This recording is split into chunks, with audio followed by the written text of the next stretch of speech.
this as quick as possible to make it worth your time to be here. So I'm going to open this up in a quick word of prayer. Heavenly Father, thank you for this night.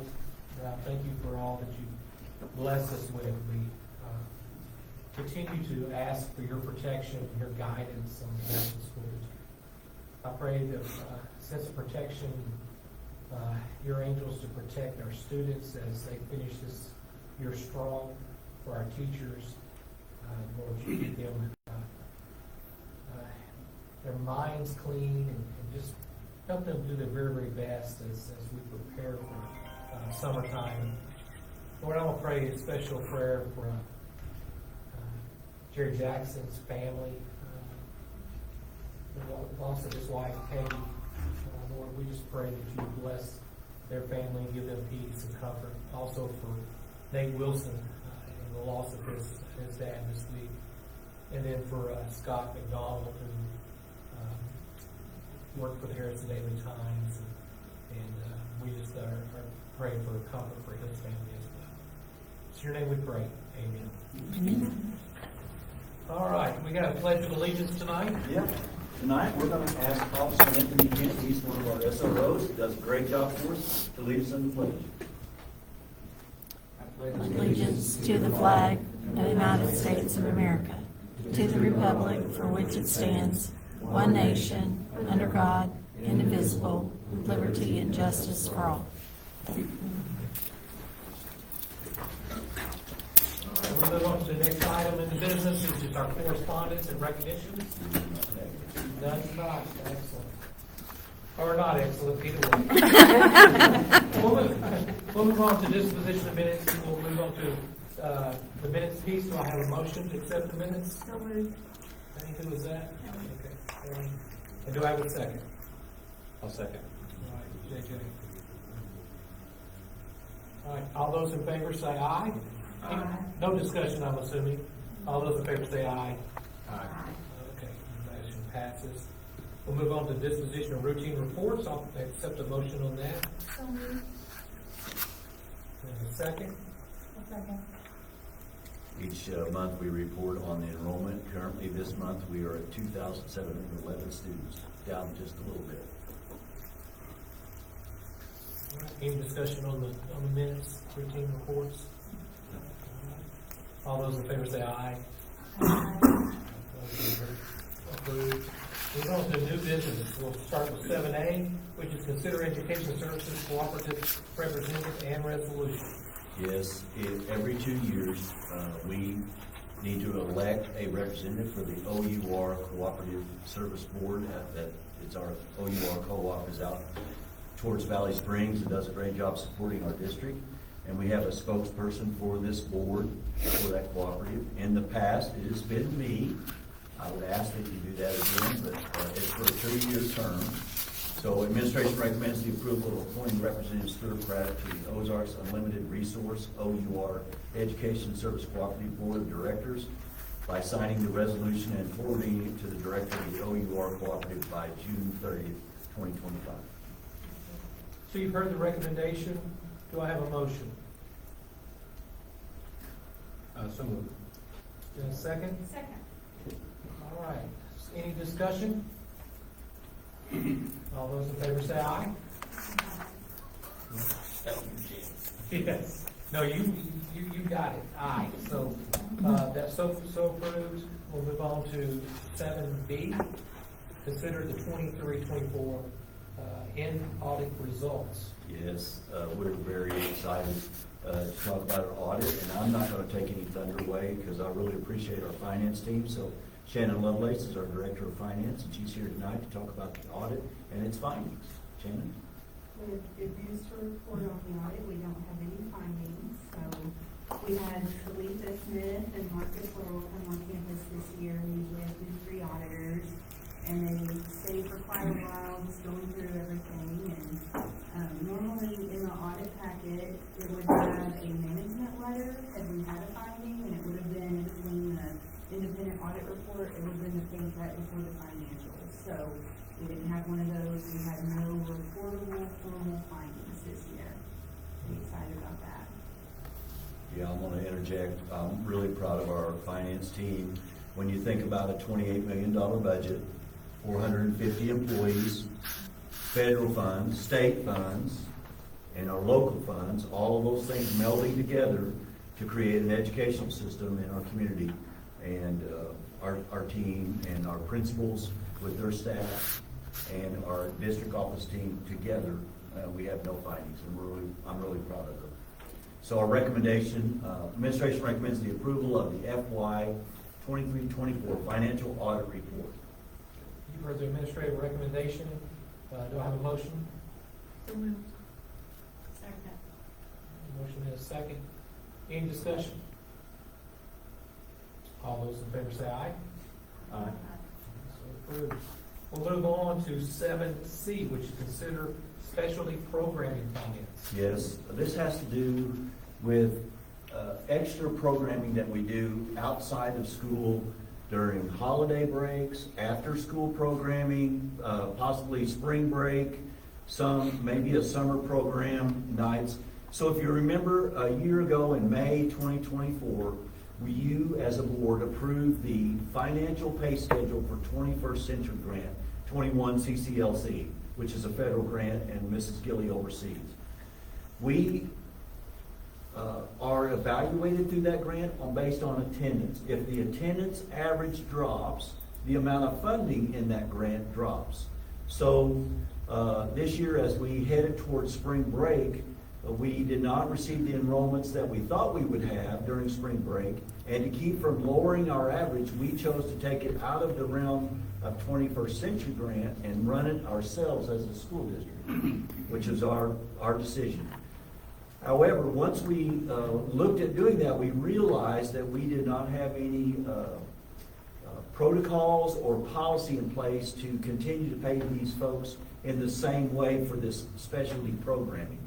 So tonight we need clarity. We want to provide clarity. We're asking for the board to provide clarity in our procedures and our policy about the salaries that might occur during the school year for these specialty programming at times like spring break, parents' night out, school holiday activities that are pretty well run still underneath Mrs. Gilly and her purview. And it could be 21st century and it may not be. The second one is identifying licensed, who qualifies for license. And let me give you an example of that. And then I'm going to let Mrs. Gilly talk. So we have professional nurses that have a licensed certificate. We have police officers who have a licensed certificate.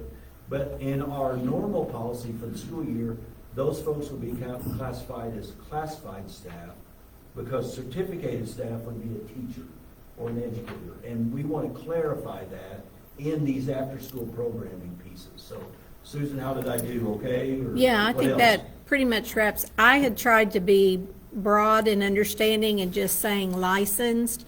And then as we looked at it, I was kind of determining what licensed meant or didn't mean. So we just want to make sure, after having a very clear audit, we want to make sure that audit doesn't come back and say, we pay them under the classified scale during the year, but we feel like those people within 21st century and that funding protocol, Dr. Pratt and I can make the determination whether that is a licensed person, where they've had to do some extra work than somebody that is just coming in without any certificates or anything. I'm going to make my recommendation, and then you guys, if you have any questions, will answer anything you have. So, administration recommends the approval of salary amounts for all programming sponsored by the district as indicated above in paragraph 1, as well as the clarity for paid positions in paragraph 2. This approval, if approved, will be retroactive to July 1, 2024. And before you ask, the reason why we're doing retroactive is just to prevent any auditory type issues that may arise, if there was an issue. So that's our recommendation. So the time frame that you went from the CCLC to the district paying was just the spring break? It was a choice we made, but then we don't have policy to back it up. And we're asking to modify the policy to allow the superintendent to have flexibility in that. So why does it have to go back to July? 'Cause that's our- Have you done it prior? Well, No. I actually think we have. We did a Oh. parents' night in the fall where parents could leave their children and do that then. And actually, according to 21st century guidelines, if they were to tell me, hey, Susan, middle school's not going to hit your 80 as an enrollment, one of their lower days could be like right before Christmas break, which is usually when their numbers drop off, then I could go back and ask Shannon to do a journal entry and say, hey, we're not going to count December 19th as a 21st century day. We're going to count that as a school function day, change the way they were paid, and then I might not drop below 80. And 21st century is good with that. I've kind of communicated with them because he's a firm believer at the state level. The idea is to do what's best for kids. And I said, I get that, but if our average attendance is hitting 80 most of the time, but like the week before Christmas, we kind of die off, or the last week of school, we kind of die off. Can you not do, kind of like when you're judging people, you say, hey, I'm going to throw out those low numbers. And he goes, well, that's where you have to make a decision as a district. Is it still important that you have the service with just less kids? And so by going back to July 1, that gives us the flexibility. If we need to go back and grab one of those other days, we can do that. So you've heard the motion, or you've heard the recommendation. Do I have a motion? So moved. Got it. Mr. Burris, a second?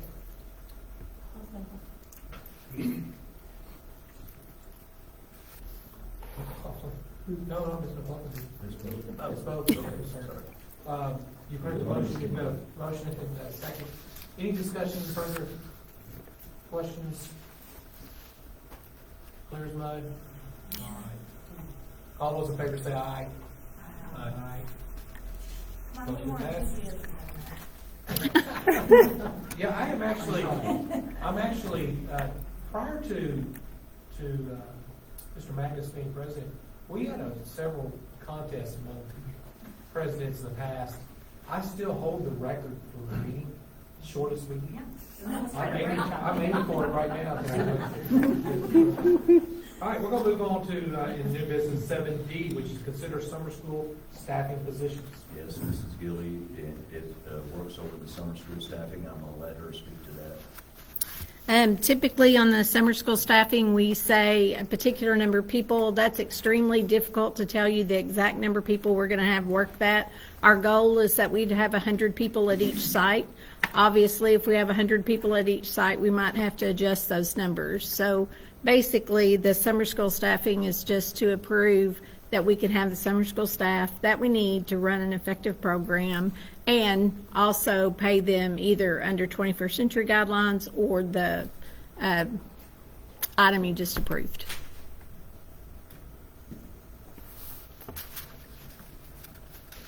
Recommendation is administration recommends the approval of the upcoming summer school program and staffing. You've heard the recommendation. Do we have a motion? I'll make a motion that we approve the upcoming summer programs. Motion from Ms. Keeline, second. A second. By Mr. Burris. Any discussion or questions? I'm assuming this is just based on the fact that we don't have any kids non-enrolled in summer school, right? Yeah, staffing is based on numbers, and we just asking for flexibility that we can adjust the numbers based on how many kids we have. Any more questions? All those in favor say aye. Aye. Motion passes. We'll move on to 7E, which is considered school improvement plan approval. Arkansas standards of accreditation require that each school district develop an appropriate staff and community participation, a comprehensive plan.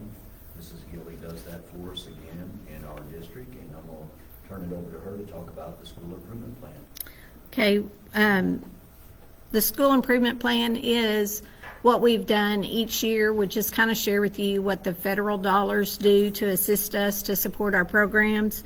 It does also share just some points that we are waiting to see what federal dollars might be. Obviously, there's a lot of money in there with Title II, Title I, Title IV. 21st Century is one, McKinney-Vento is one. So I'm not a negative Nancy. I'm just being cautious. I always say, I mean, until the money's in my pocket, I don't know. The state felt really good about federal dollars until 2 weeks ago. Some people have still not spent their COVID money. That's really not, it's ESSER, I think is what it's called. But there are many districts across the state of Arkansas that have not spent that money yet. They had asked for extensions. They had been approved for extensions. They got a letter from the federal government that said those extensions are no longer approved. And that kind of set people on their heels. The state has to resubmit what their justification is for not having spent those dollars. And some school districts have, maybe spent a couple $100,000 that they don't know yet if it's going to be reimbursed. We had spent all of our funding during COVID and during that time. But since then, at the state level, they've been a little bit more cautious about what they anticipate we'll get. They feel like, up until that moment, they're like, I think y'all are going to get the same thing you've always gotten. It's going to be better. You'll be fine. So also tied in with the school improvement plan is the AR app. I talked to y'all a little bit about that last year. They are trying to reduce the amount of paperwork and the duplicated efforts that we're using in a lot of different areas. So most of my funding applications now are on the AR app, tied in with what we do with state and local dollars. So I feel really good about where we're going and what funds we might have, and constantly on the lookout for other funds as well. In your board packet is the comprehensive improvement plan. Do you guys have any questions for us? You've done an outstanding job of leading this and just trying to stay abreast of what's happening in funding and guidelines. Administration recommends the approval of the 25-26 school improvement plans as summarized. Okay, board, you've heard the recommendation. Do I have a recommendation, or do I have a motion for approval? So moved. Mr. Baldwin? Do I have a second? Second. Ms. Bowden? Any discussion, any other questions? I'm confident that Susan can give us as much money as she. I'm working on it. All those in favor say aye. Aye. Any opposed? We have approved. Approves also, so we'll move on to 7E, excuse me, consider extended year services. Yes, extended year services are required services for special education students who meet the very specific criteria outlined by Arkansas DESE and are determined by their IEP committees. So Special Education Director Amber Likes is with us tonight, and she's willing to share with the ES Flight Program for the summer. Amber? So last year we had approximately 20 students who participated. They received special education services or their therapy services.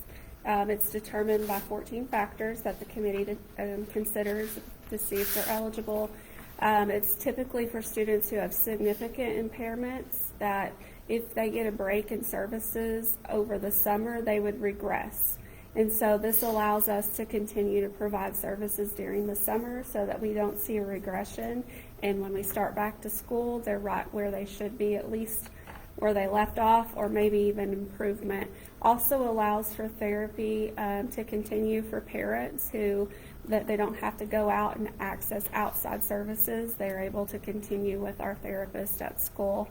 And we do actively seek reimbursement for extended school year services. It doesn't cover everything, but it does pay for the majority of services and staff and salaries and everything that we need.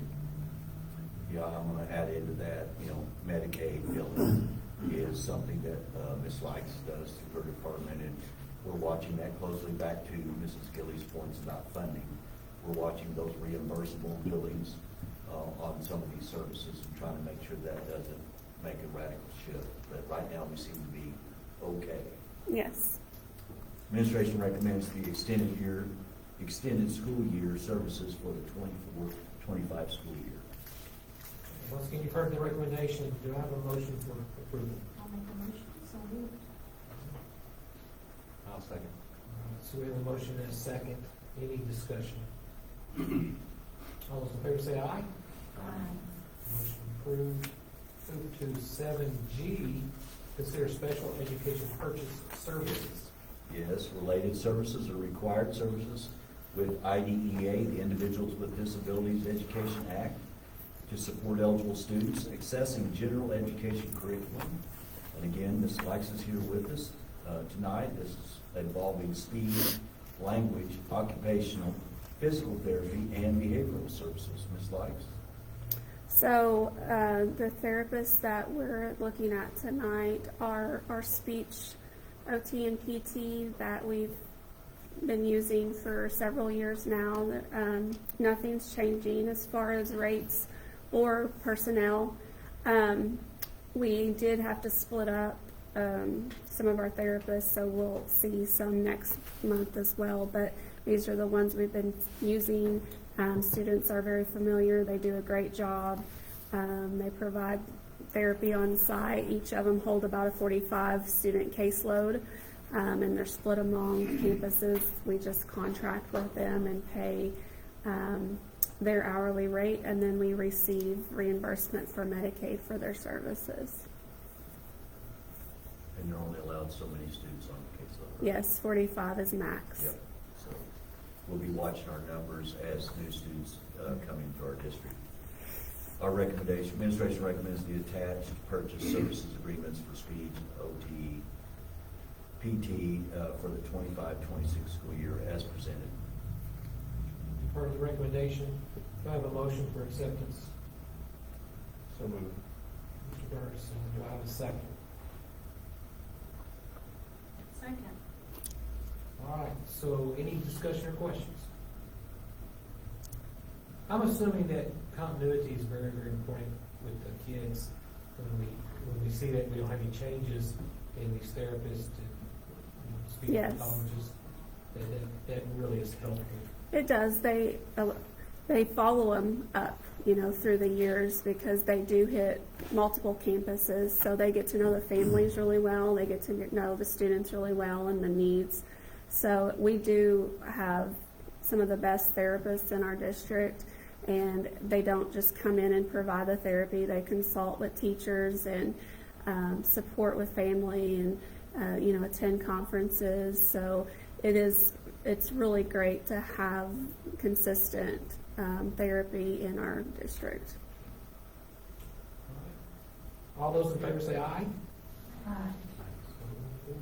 We'll move on to 7H, which is here updates on ESSA accountability system. Yes, there's quite a bit of change in the air with Department of Education. Dr. Lewis Lyons is our assistant soup tonight, and he's going to present. He's an assistant soup all the time. Excuse me for my language. Dr. Lyons is here with us tonight. He's going to present about the accountability system. Thank you. I'm going to hit the major bullet points. I gave you a handout. We will revisit this several times over the next few months. There are 3 primary indicators on the left. There are 5 for high school. 3 primary indicators are achievement. In other words, are all students achieving. Then there's the growth of all students, and then there's the growth of the lowest 25 percentile or the lowest quartile of our students. For elementary, middle, K through 8, each one of these blocks represents 100 points. This is called the 9-cell accountability matrix, and each cell is worth 100 points. So for achievement, you have English language arts, math, science, same thing for growth, same thing for growth of the lowest 25. All I'm going to point out tonight on elementary through middle school is that the growth of the lowest 25 counts twice. It is tremendously important that we're growing that lowest quartile. In high school, it's very similar, but you notice the cells are different, and the growth of the lowest quartile is ELA, math, and science combined, And then the four-year graduation rate, the cohort, it's simply graduation rate used to count for 4-year and 5-year, and then it was also folded in the 11 indicators.